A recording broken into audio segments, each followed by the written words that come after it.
Welcome. This is A Course in Miracles, Palm Beach Study Group.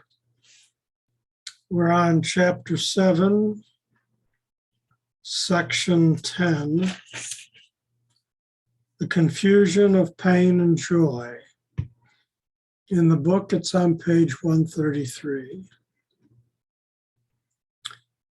The kingdom is the result of premises, just as this world is. You may have carried the ego's reasoning to its logical conclusion, which is total confusion about everything. If you really saw this result, you could not want it. The only reason you could possibly want any part of it is because you do not see the whole of it. You are willing to look at the ego's premises, but not at their logical outcome.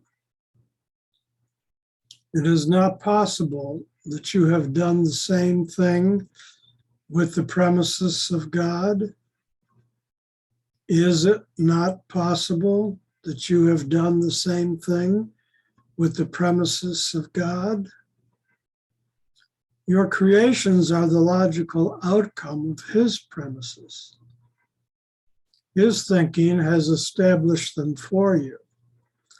They are exactly where they belong. They belong in your mind as part of your identification with his, but your state of mind and your recognition of what is in it depend on what you believe about your mind. Whatever these beliefs may be, they are the premises that will determine what you accept into your mind. So what we believe is true is what's going to affect the outcome of how we see things and how we operate in this world. And, unless you can see the whole picture, it's very difficult. And that's the thing. We can't see the whole picture. We don't see the ego's whole picture, and we don't see the spirit's whole picture.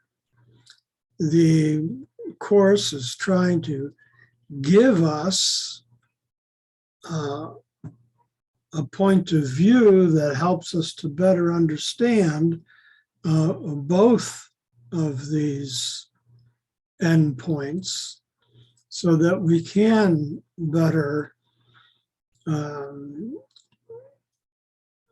work our way out of ego and into spirit. So it all depends on our state of mind and what we believe, because whatever you believe is going to be true for you. So sentence 11 says, whatever these beliefs may be, they are the premises that will determine what you accept into your mind. Paragraph 2. It is surely clear that you can both accept into your mind what is not there and deny what is. Yet the function God himself gave your mind through his, you may deny, but you cannot prevent. It is the logical outcome of what you are. The ability to see a logical outcome depends on the willingness to see it. But its truth has nothing to do with your willingness. Truth is God's will. Share his will, and you share what he knows. Deny his will as yours, and you are denying his kingdom and yours. So we have free will, and we can both accept or deny what is. And God gave us that function. And although we can deny God, we can't prevent God, because God is the logical outcome of what we are. But we need to be willing to see who we are in truth. And truth has nothing to do with our willingness. Truth is not dependent upon our free will. We can't, through our free will, remove God from the equation, because truth is God's will. And so the whole idea is that we need to share our will with God's will. Father, let thy will be done through me. When we deny God's will, then we're denying his kingdom and we're denying ourselves, because we are the children of God. And so we need to come to accept ourselves as the spiritual beings that we are, that we were created to be. Any questions, comments?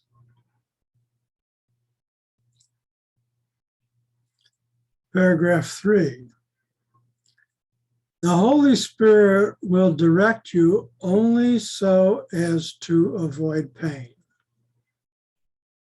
Surely no one would object to this goal if he recognized it. The problem is not whether what the Holy Spirit says is true, but whether you want to listen to what he says. You no more recognize what is painful than you know what is joyful, and are in fact very apt to confuse the two. The Holy Spirit's main function is to teach you to tell them apart. What is joyful to you is painful to the ego, and as long as you are in doubt about what you are, you will be confused about joy and pain. This confusion is the cause of the whole idea of sacrifice. Obey the Holy Spirit, and you will be giving up the ego, but you will be sacrificing nothing. On the contrary, you will be gaining everything. If you believe this, there would be no conflict. So that's pretty straightforward, and I just want to point out that it says in paragraph 6, what is joyful to you is painful to the ego, and as long as you are in doubt about what you are, it doesn't say who you are. It says what you are, because what we are is spiritual beings, the children of God. We're not our ego bodies.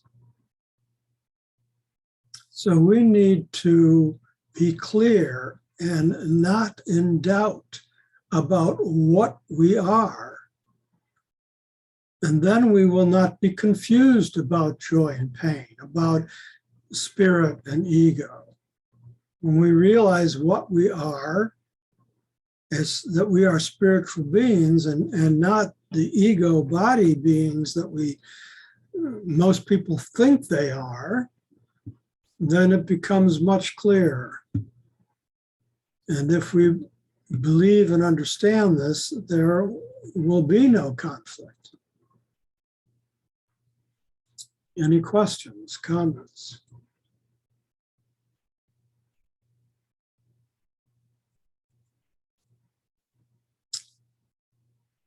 Are you? Yes, David. I often think about, I'm not my body, because like I see pictures of myself as a baby, And I look at myself now and I'm not that baby anymore. I'm not the teenager anymore.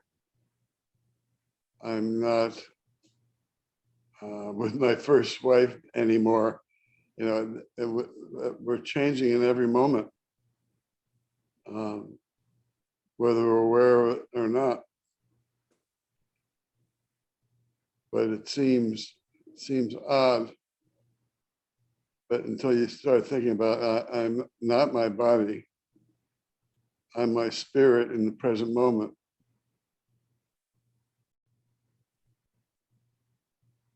Yes, when we think we're the ego body, it's always changing and it's always growing older because time is in the ego. When we realize that we're spiritual beings, then we have a sense of our eternity. And we realize that even though the body that I'm currently inhabiting is changing and growing older in this ego world, that has nothing to do with my true self, my true spiritual self, who is eternal and timeless. Correct.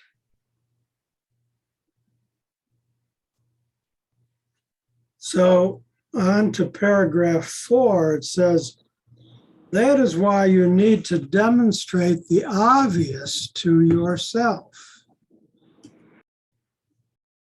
It is not obvious to you. You believe that doing the opposite of God's will can be better for you. You also believe that it is possible to do the opposite of God's will. Therefore, you believe that an impossible choice is open to you, and one which is both fearful and desirable. Yet God wills. He does not wish. Your will is as powerful as his because it is his. The ego's wishes do not mean anything because the ego wishes for the impossible.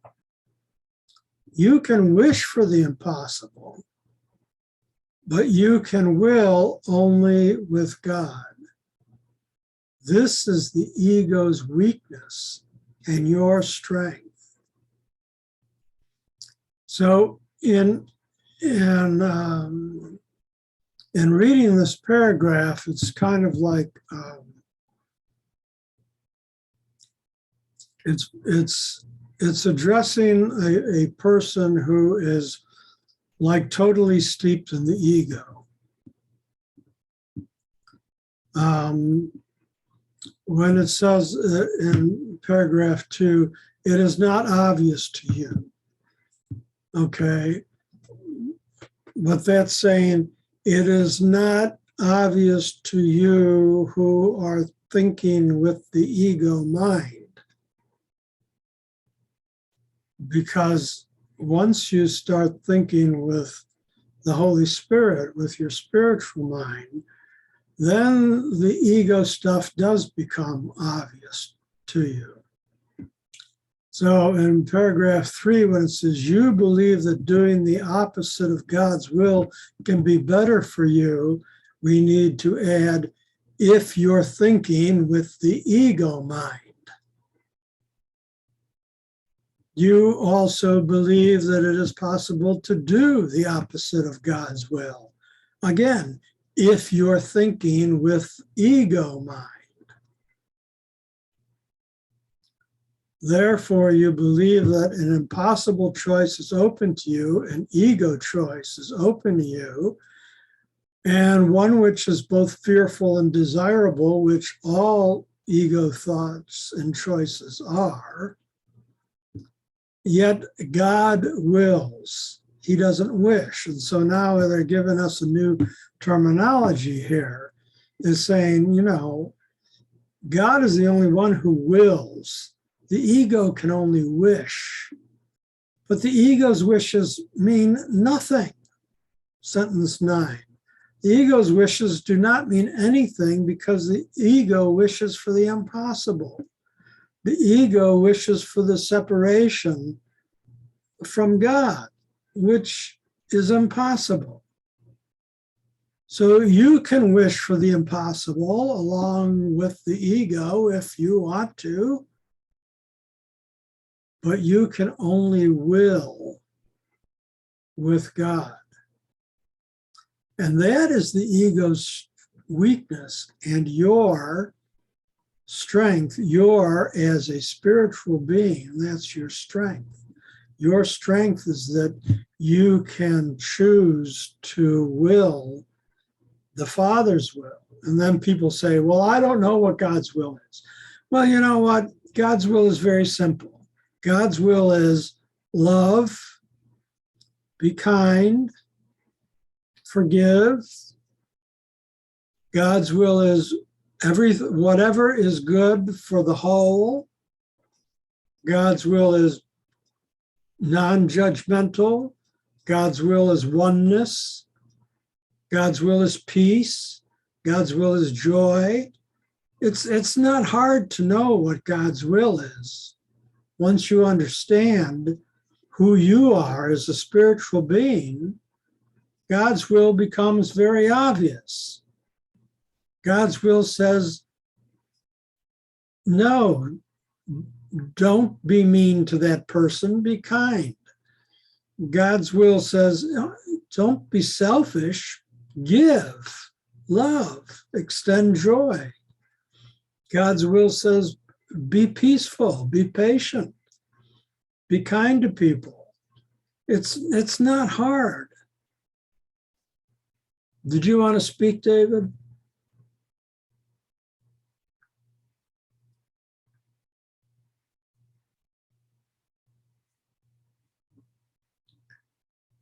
Okay, then we'll go on. Paragraph 5. The Holy Spirit always sides with you and with your strength. As long as you avoid his guidance in any way, you want to be weak. Yet weakness is frightening. What else then can this decision mean except that you want to be fearful? The Holy Spirit never asks for sacrifice, but the ego always does. When you are confused about this distinction and motivation, it can only be due to perception. Perception is a confusion and motivation. And given this confusion, trust becomes impossible. No one gladly obeys a guide he does not trust. But this does not mean that the guide is untrustworthy. In this case, it always means that the follower is. However, this too is merely a matter of his own belief. Believing that he can betray, he believes that everything can betray him.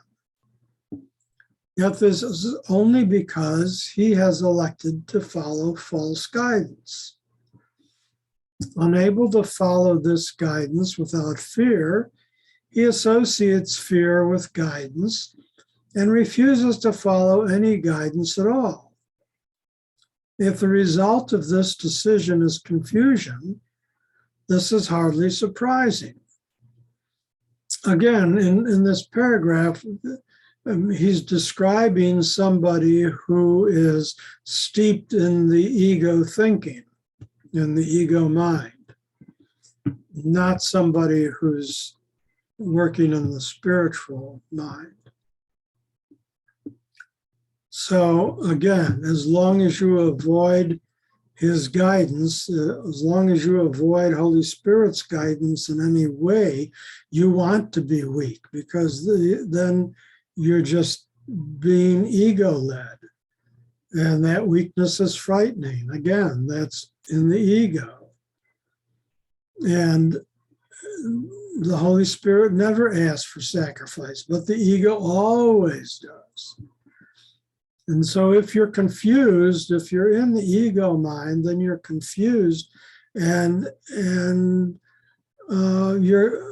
you're confused about the motivation because the ego's motivation is confusing. And trust becomes impossible because you can't trust the ego. So again, if you're in the ego mind, then this is how you're going to be operating: in fear and mistrust, in betrayal, in following false guidance.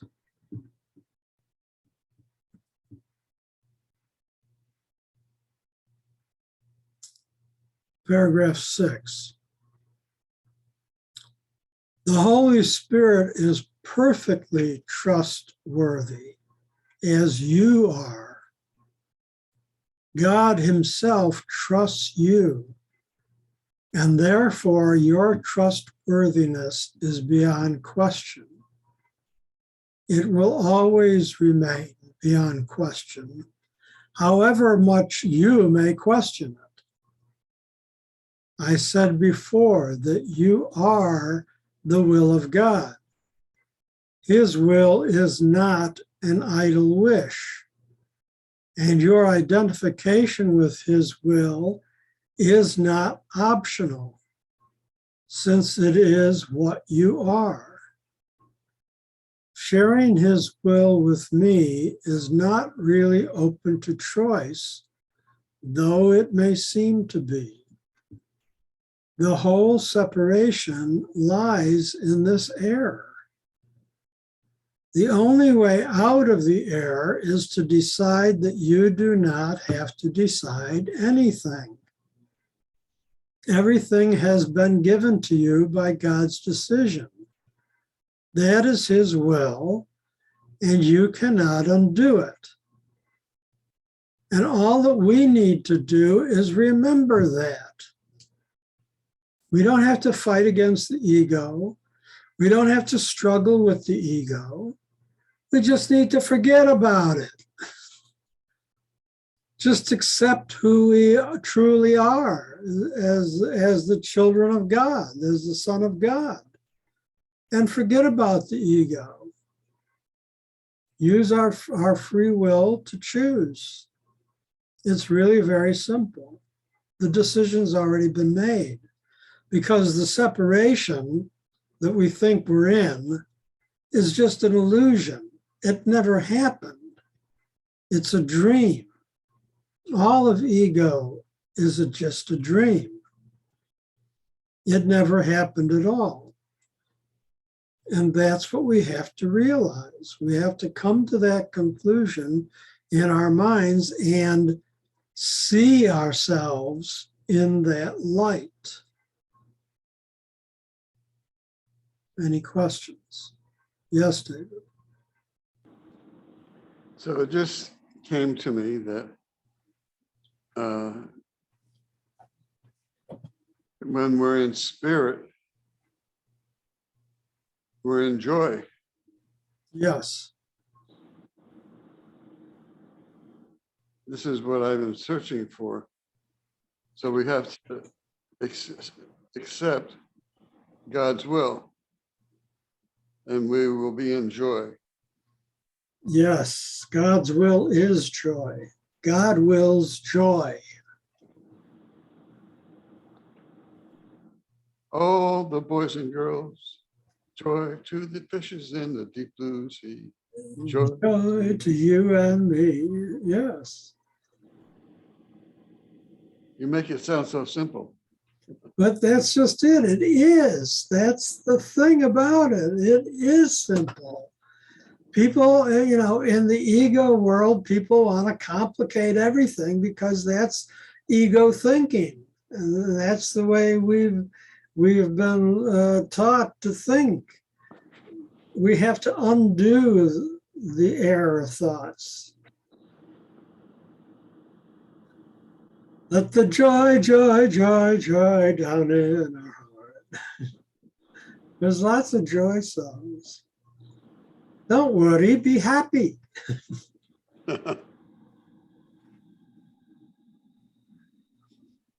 We're on paragraph 7. Even the relinquishment of your false decision-making prerogative, which the ego guards so jealously, is not accomplished by your wish. It is accomplished for you by the will of God, who has not left you comfortless. His voice will teach you how to distinguish between pain and joy, and will lead you out of the confusion you have made. There is no confusion in the mind of a son of God, whose will must be the will of the Father, because the Father's will is his Son.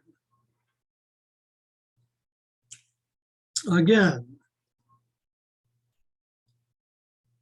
Holy Spirit will lead us out of the confusion we have made. We made the ego. And that, that's a big thing in the ego world of blaming God. Oh, God let this happen, this terrible thing, and God let the storms happen, and why did God let these people die, and blah blah. They're confused. They're throwing all of this negative stuff that ego created onto God. But that's not what's really happening. And the thing about it is that ego created it, but we created the ego. So we created it. All of the negativity that's in the world, we've created for ourselves by thinking we could be separate from God, from our Father. Yes, David. How do you explain when someone blames you for doing something? Does that fit in here? That's the ego, I think.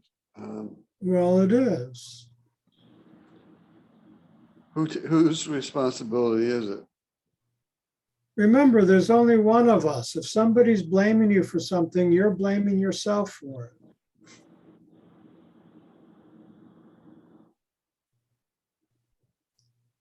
How's that for a conundrum? If somebody's angry at you, you're angry at yourself. And that's the way you have to look at it to get out of it. Because thinking that way allows you to forgive. So somebody blames you for something and they're all upset and they're angry with you and blah, blah, blah, blah, blah, blah. And you look at them and you say to yourself, I forgive you because none of this is real. There's no difference between you and me. There's only one of us. You're expressing an ego thought. It's not real. I'm not going to react to that unreality. I'm going to react as a spiritual being. I'm just going to send you love and forgiveness. I may apologize and say, oh, I'm so sorry. I didn't mean to offend you or what have you. Try to calm them down, try to put some peace into the situation. And not react in an ego way, but try to react in a loving, God-filled way, realizing that they're just coming out of ego, and if they realized what they were doing, they wouldn't be blaming you or be angry with you in the first place. Does It's that so, Go ahead. it's so hard. Well, it's hard at first. It gets easier the more you do it, though. That's the thing. Once you start thinking this way and you start reacting and interacting this way with the ego world, it becomes easier and easier with every step you take, with every day that goes by. Yeah, I'm able to do it a little bit at 74 years old, and I've been trying all those years not to react, not even aware, and I still react sometimes. You're only 74 in this incarnation. You've been here many times before. You've been learning these lessons for millions of years, I'll be back. and you'll be back. Yeah, don't worry about the time or the age or anything. It's inconsequential. In spirit, everything is now. Everything's the same time. There's no time at all. Remember, from God's point of view, those of us in the ego world we're sleeping, and this is just a dream, and we're just lying there in heaven, sleeping little children, taking a nap, dreaming this terrible nightmare, and God's just sitting there by our bedside, waiting for us to wake up. I'm just beginning to realize that. Yeah.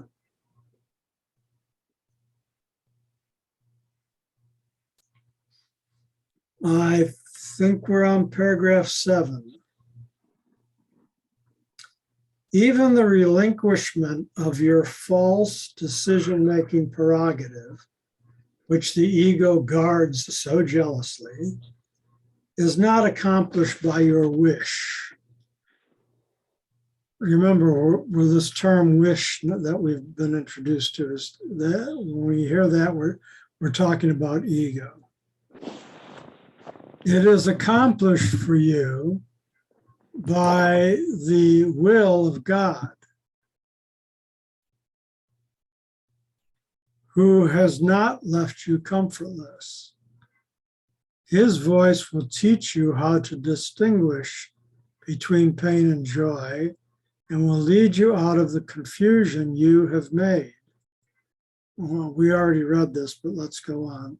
There is no confusion in the mind of a son of God, whose will must be the will of the Father, because the Father's will is his Son. So again, when we're operating from our spiritual mind, we are operating within the will of God. So our last paragraph for today. Miracles are in accord with the will of God. Those whose will you do not know because you are confused about what you will. Let me say that again. Miracles are in accord with the will of God, whose will you do not know because you are confused about what you will. This means that you are confused about what you are. If you are God's will and do not accept his will, you are denying joy. The miracle is therefore a lesson in what joy is. Being a lesson in sharing it is a lesson in love, which is joy. Every miracle is thus a lesson in truth. And by offering truth, you are learning the difference between pain and joy.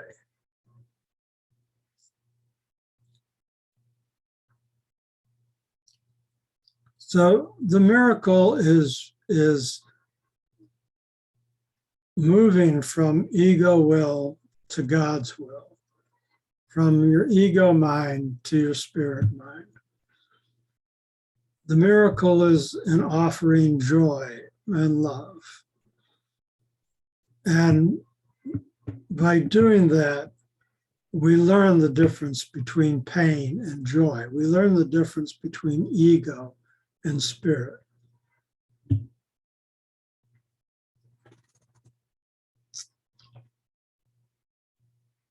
Any last questions or observations?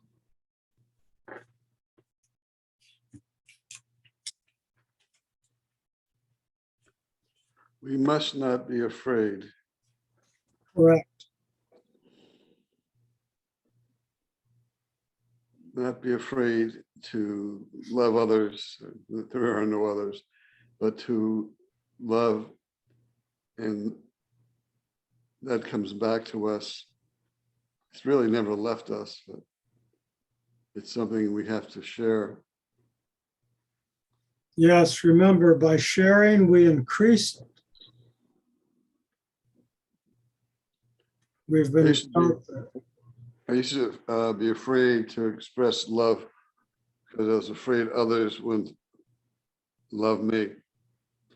And now I just share it if they want to love me. If they have the capacity to love, then so be it. If they don't, I'm really not hurting anything.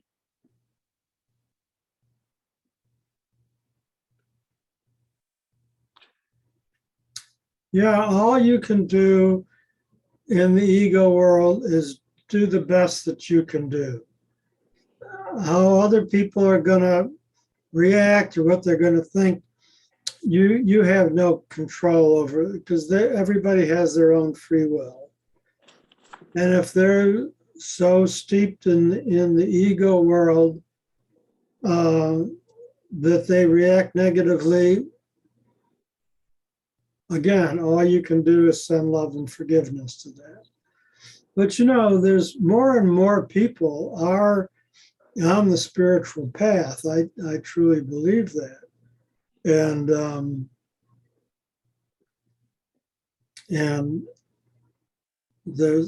I think, I believe in the evolution of humankind, and that we grow spiritually as a civilization with every day that passes. So I know there's still a lot of ego stuff being played out in the world, but I'm a great believer in being optimistic and looking for the good in people.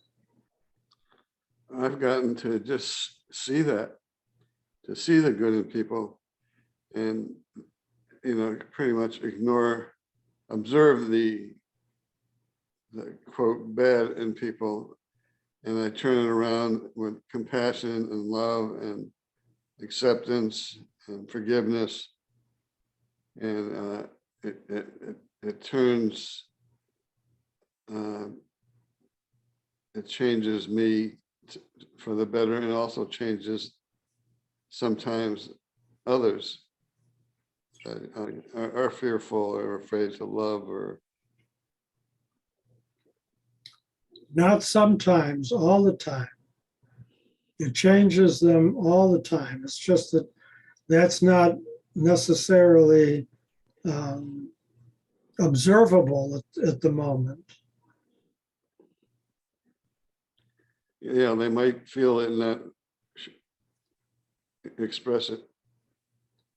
Or it'll come to them at a later time because of the energy pattern that you set in motion. Not everybody's, ready to accept their good at the moment. A lot of people do very ego things out of fear.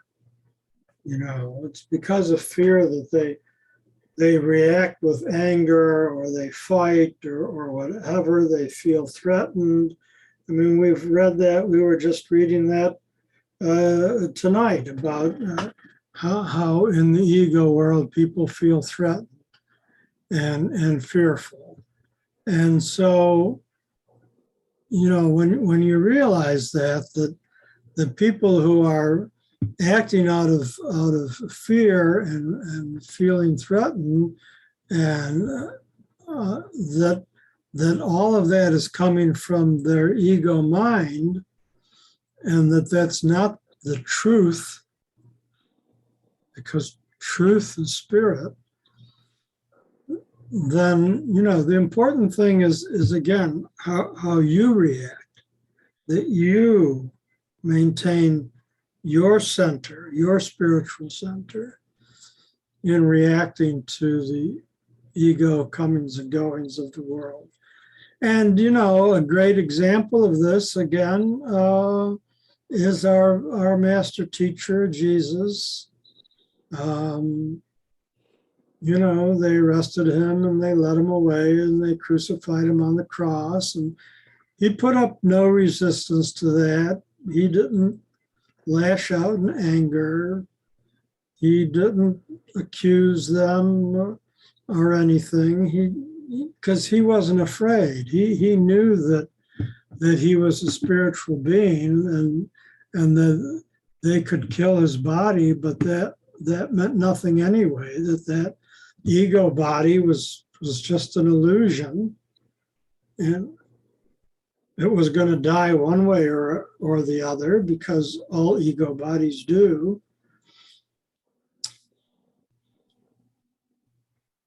And he knew that body was not his true self, that he was an immortal spirit. And you can't kill an immortal spirit.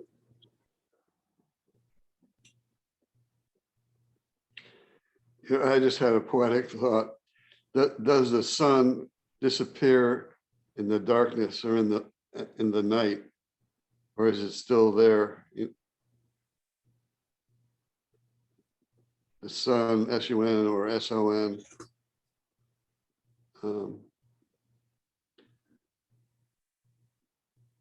The love that, just like when you pass, the love is still there, doesn't go away. The body goes away. Yes, another way of saying that is that in the middle of the night, when you can't see the sun, it is still shining. Right.